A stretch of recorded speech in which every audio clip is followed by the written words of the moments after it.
कहल गेले कि दरबार में माँ का नाम सबसे सुपर होता है।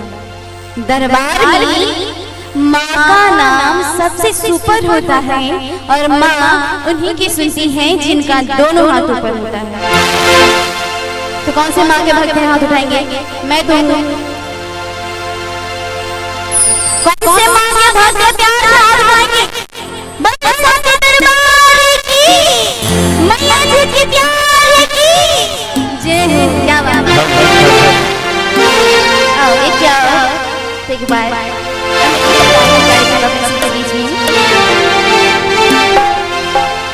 मैया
Thank you.